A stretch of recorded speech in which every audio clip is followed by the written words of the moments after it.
Hello दोस्तों, आप सभी का स्वागत है एक बिल्कुल ही नई वीडियो में। इस वीडियो में हम शुरू करने जा रहे हैं अपने न्यूमेरिकल्स इलेक्ट्रिसिटी चैप्टर के, जो कि हम पूरे देखेंगे, हर एक फार्मूला और उसके कई सारे एप्लीकेशंस देखेंगे। मतलब एक नहीं, 10 नहीं, 20 नहीं, कई सारे एप्लीकेशंस देखेंगे। ठीक है, इस वीडियो में हम बात करेंगे अभी कुछ फार्मूलाज की, फिर अगला पार्ट आएगा उसमें हम बाकी के फार्मूलाज पढ़ेंगे, जो कि आज की डेट में आ जाएगा। ठीक है, इसलिए आप टेंशन मत लीजिएगा। पहले हम सबसे पहला फार्मूला जो हमारे चैप्टर में। अच्छा, एक और बात बता दूं इंपॉर्टेंट, अभी हम इस वीडियो के लास्ट तक कुछ ऐसे क्वेश्चन करने वाले हैं जो मतलब आपने सोचे भी नहीं होंगे। इतने कुछ ऐसे क्वेश्चन आएंगे जो बहुत ही आसान है पर ट्रिकी हैं, इसलिए आप इस वीडियो को एंड तक पूरा देखिएगा, मेरी आपसे रिक्वेस्ट है।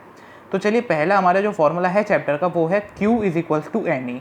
क्यू है हमारा चार्ज, एन है हमारा नंबर ऑफ इलेक्ट्रॉन्स और ई है हमारा इलेक्ट्रॉनिक चार्ज। इलेक्ट्रॉनिक चार्ज यानी एक इलेक्ट्रॉन पर कितना चार्ज होता है। ठीक है, तो इस फॉर्मूला को हमने याद रखा अपने दिमाग में।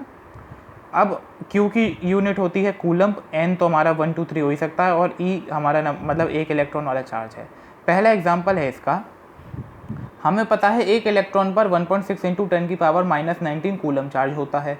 अब बताओ एक कूलम्ब में कितने इलेक्ट्रॉन्स आएंगे, क्योंकि एक कूलम्ब पे तो मतलब एक इलेक्ट्रॉन पे पूरे एक कूलम्ब से काफ़ी कम चार्ज है। इसके आप नीचे 19 जीरो लगा दीजिए, उतना चार्ज है। तो बताइए एक कूलम्ब में कितने इलेक्ट्रॉन्स आ जाएंगे।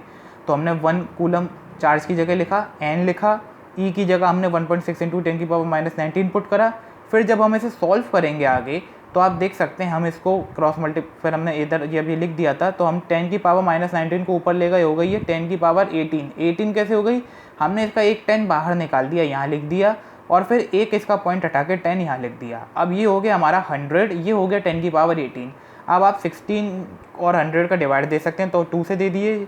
15/8 इंटू 10⁻18, 25/4। 25/4 को हम सॉल्व करेंगे तो 6.25 इंटू 10⁻18 हमारा आंसर आ जाएगा एंड में जाके।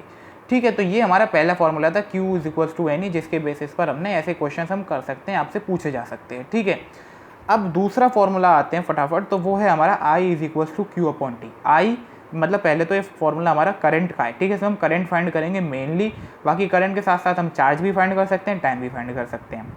आई हमारा करंट है, करंट की यूनिट एम्पियर होती है। क्यू हमारा चार्ज है, चार्ज की आपको बताई थी कूलम है। टाइम हमारा सेकंड में लिया जाएगा यहाँ पे, चाहे आपको आवर दिया जाए, मिली सेकंड दिया जाए, मिनट दिया जाए, आप उसे सेकंड में ही कन्वर्ट करके लिखेंगे। और यहाँ पे चाहे आपको किलो कूलम दिया जाए या मिली कूलम दिया जाए, आप उसको कूलम में ही कन्वर्ट करके लिखेंगे, नहीं तो आपका क्वेश्चन गलत हो जाएगा उसी समय। ठीक है, तो देखिए अब हम पहला क्वेश्चन सॉल्व करते हैं। हमें Q यानी चार्ज दिया है 5 कूलम और टाइम दिया है हमें 2 सेकंड। तो बताइए करंट कितना होगा। तो I इज इक्वल्स टू, हमने Q अपॉन टी लगाया, 5/2 कितना आया सर, 2.5 एम्पियर। ऐसे ही में है हमारा I, हमारा यानी करंट दिया गया है 10 एम्पियर। अच्छा, अभी आपको लग रहा होगा कि क्वेश्चन बहुत आसान है, लेकिन धीरे धीरे इनका डिफिकल्टी लेवल बहुत हार्ड हो जाएगा, आप आगे जाके देखिएगा। Q है चार्ज, चार्ज हमारा कितना है सर, 2.5 कूलम। ठीक है, अब बताना है हमें टाइम क्या लगेगा सर। 10 एम्पियर का करंट है, 2.5 कूलम चार्ज है, तो बताइए टाइम क्या होगा। सो 10 हमने यहाँ लिख दिया करंट की जगह, 2.5 हमने चार्ज की जगह लिख दिया, टी मान लिया। ठीक है, अब 10 इज इक्वल्स टू 2.5, पॉइंट हटा के 0 नीचे लगा दिए, तो ये 10 हो गए। 10 को हम क्रॉस मल्टीप्लाई में ले गए 100 टी इज इक्वल्स टू 25। फिर 25 के नीचे 100 आया, सीधे हमने 2 पॉइंट के बाद 0 लगा, वो पॉइंट लगा दिया और हमारा हो गया सेकंड। तो 0.25 सेकंड हमारा इसमें टाइम निकल के आता है। ठीक है, अब हम चलते हैं अपने थर्ड फार्मूला की तरफ। देखिए अभी इनमें इतने में एक एक दो क्वेश्चन क्यों करा रहा हूँ, क्योंकि इनके में एक तो ज़्यादा टफ फार्मूला है नहीं, इसलिए इनमें ज़्यादा क्वेश्चन भी ऐसे नहीं पूछे जाएंगे आपसे। ठीक है, डायरेक्टली, इसलिए अब चलते हैं अपने थोड़े टफ फार्मूलाज की तरफ। देखिए अब जो आपका तीसरा फार्मूला है वो है रेजिस्टेंस वाला, V is equals to I R. इस फॉर्मूले से आपको 3 चीज़ें निकालनी आती हैं। पहले तो यहाँ पे समझते हैं कि है क्या क्या। V हमारा वोल्टेज है, I करंट है, R रेजिस्टेंस है। ठीक है, V वोल्टेज को स्टैंड करता है, तो वोल्टेज का तो फॉर्मूला ये हो ही गया, V is equals to I R. अगर हमें करंट निकालना हो तो हम इसी को R नीचे भेज देंगे, तो I is equals to V upon R। और अगर हमें रेजिस्टेंस निकालनी हो तो इस I को नीचे भेज देंगे, R is equals to V upon I। तो एक ही फॉर्मूले को याद करके हम 3 चीज़ें निकाल सकते हैं, करंट, रेजिस्टेंस और वोल्टेज। ठीक है, तो मतलब कितना आसान है, इसलिए ये फॉर्मूला मोस्ट इंपॉर्टेंट है। अब देखिए इसमें आते हैं आपकी स्टोरी वाले। मान के चलिए यहाँ पे लिखा गया है electric iron draws a current of 3.4 ampere from 220 volt supply line. तो यानी एक हमारी प्रेस है, कपड़े प्रेस करने वाली, वो क्या करती है 3.4 एम्पियर करंट लेती है जब उसकी जो वोल्टेज की सप्लाई होती है वो है 220 वोल्ट। तो बताइए what electric iron, what current है यहाँ पर electric iron draw when connected to 110 voltage. तो हमसे पूछा गया है कि जब हम उसे 110 वोल्टेज से कनेक्ट कर देंगे तब वो हमारा कितना करंट लेगी। तो देखिए अब यहाँ पर हमें पहले केस 1 देखते हैं जो हमें पहली बात दी गई है। उसमें हमें वोल्टेज पता है 220, करंट पता है 3.4 एम्पियर। हम रेजिस्टेंस निकाल सकते हैं क्या? देखो अभी आपको बता रहा हूँ रेजिस्टेंस हम क्यों निकालेंगे।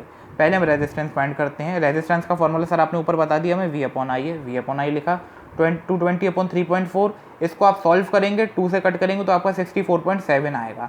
अब देखिए हमने रेजिस्टेंस क्यों निकाली। देखिए रेजिस्टेंस जो होती है ना वो ऑब्जेक्ट की प्रॉपर्टी होती है, वो वायर पे या वोल्टेज पर डिपेंड नहीं करती, ठीक है।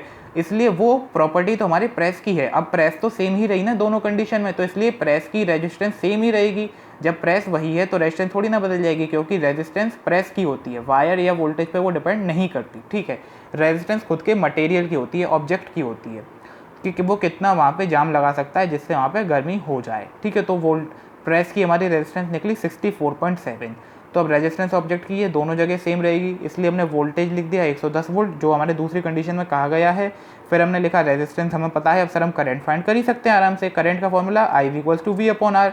हमने एक और फॉर्मूला पढ़ा था करंट का, क्या होता है I = Q/T। आप वो भी याद रखिए और इसे तो आप बस V = IR वाला याद रखिए, जिससे आप इसको निकाल ही लेंगे, ठीक है।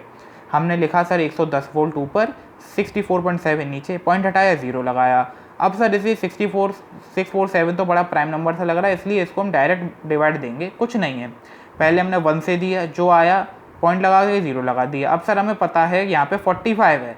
अब 6 का हम डायरेक्ट इंटू देखेंगे कि किससे 45 आ सकता है। तो हमने देखा 6 7 या सबसे करीब है 42, उसके बाद तो होता है 6 8 या 48। तो हमने 6 7 लिखा, 7 से हमने मल्टीप्लाई करा तो हमने देखा कि हमारा रिमाइंडर सिर्फ 1 बच रहा है, इसलिए हमने इसका करंट कर दिया 1.7 एम्पियर। उसके बाद हमने सॉल्व नहीं करा, ठीक है। तो मतलब ये हमारा आ गया करंट। तो इस तरीके से आपको ऐसे क्वेश्चंस करने जहाँ पर आपसे रेजिस्टेंस पूछी जाए या वोल्टेज पूछा जाए और आपको एक चीज़ बाद में नहीं दी हो, तो आपको ये याद रखना है कि रेजिस्टेंस हमारी दोनों केसेस में सेम रहती है, सिर्फ करंट और वोल्टेज बदल सकते हैं, ठीक है। अब देखिए अब हमारा क्वेश्चन थोड़ा आता है बढ़िया अगला, व्हाट पोटेंशियल डिफरेंस, पीडी मतलब होता है potential difference. Potential difference is needed to send a current of 6 ampere through an electrical appliance having an resistance of 40 ampere. तो मतलब हमसे पूछा गया है कि हमें कितना पोटेंशियल डिफरेंस यानी वोल्टेज चाहिए 6 एम्पियर करंट पास कराने के लिए, किस अप्लायंस से पास कराने के लिए, जिसकी रेजिस्टेंस 40 ओम है, ठीक है, 40 ओम है। तो सर सीधे सीधे हमें पता है I 6 एम्पियर, R हमारा 40 ओम है, तो V हम फाइंड कर सकते हैं IR से, तो दे दो 240 वोल्ट आ गया। मतलब बच्चों का खेल है ये तो। फिर अब आते हैं थोड़े बड़ों वाले खेल पर। ये हमें क्वेश्चन था जिनकी मैं आपसे बात करने वाला था, ये आपने देखो आप मज़ा आ जाएगा। करंट है हमारा 200 मिली एम्पियर, फ्लो कर रहा है 4 किलो ओम के रेजिस्टर से, तो बताओ पोटेंशियल डिफरेंस क्या होगा। करंट 200 मिली एम्पियर फ्लो कर रहा है 4 किलो ओम के रेजिस्टर से और पोटेंशियल डिफरेंस पूछा है।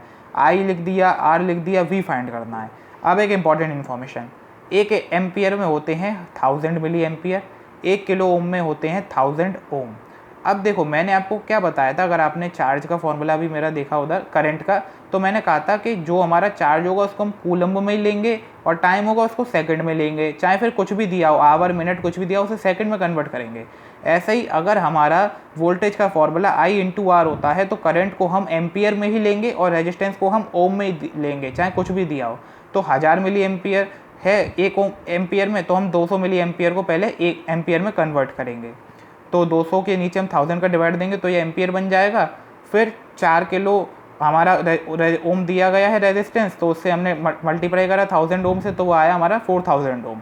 फिर हम इसको सॉल्व करेंगे तो हमारा आंसर आ जाएगा 800 वोल्ट्स, ठीक है। ये आपको करना है, जो फॉर्मूले में यूनिट होती है उसी यूनिट से आपको सॉल्व करना है।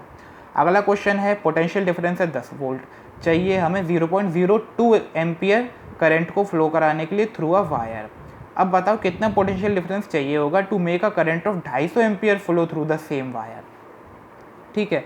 अब यहाँ पे भी रेजिस्टेंस वाला खेल है कि हमें दोनों ही केस में रेजिस्टेंस नहीं दी और फिर दूसरे में हमसे डायरेक्ट पूछ लिया गया है कि पोटेंशियल डिफरेंस। तो पहले केस 1 लिखा, हमने वोल्टेज लिखा, करंट लिखा, रेजिस्टेंस हम निकाल सकते हैं।